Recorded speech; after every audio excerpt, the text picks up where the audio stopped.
My adventures in the Red Sea came to a natural end when I followed my shipmate and boyfriend to his hometown of Jerusalem. Our home was on the rooftop in Bezalel.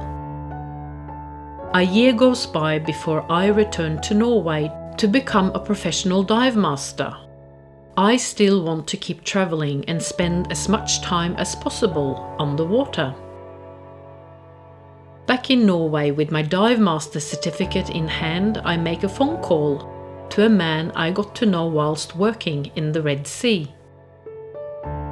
His deal was to run diving adventures in remote areas. He would source vessels, bring his own expedition crew, and together with a team of divers, explore the uncharted waters throughout the South Pacific.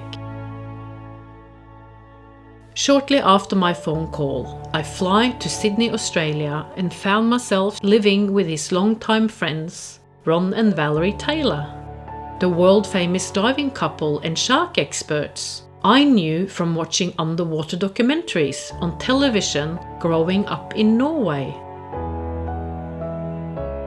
With the Taylors, I became a sponge in a magical world, soaking up knowledge and experiences I believe only Ron and Valerie could have provided.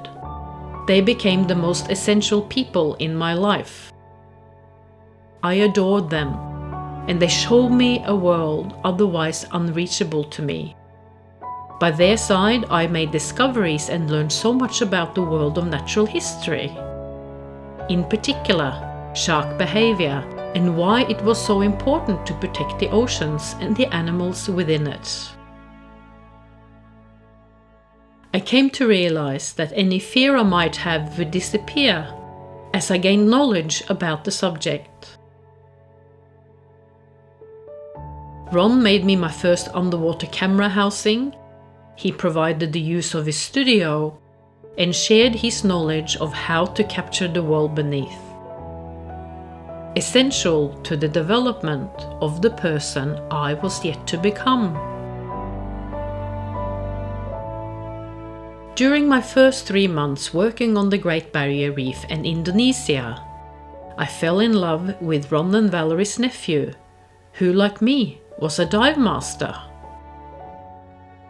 I followed him back to Sydney, where he was getting ready for his next assignment. He was also a dive master and Zodiac driver for a company out of New York, Special Expeditions, that had the Polaris, a small expedition vessel that, when in the tropics, offered underwater activities. Wanting to stay together, my boyfriend had tried without any luck to get me a job on board. So instead, he brought me with him as his guest. And by an amazing turn of events, I made my own way into the expedition travel industry.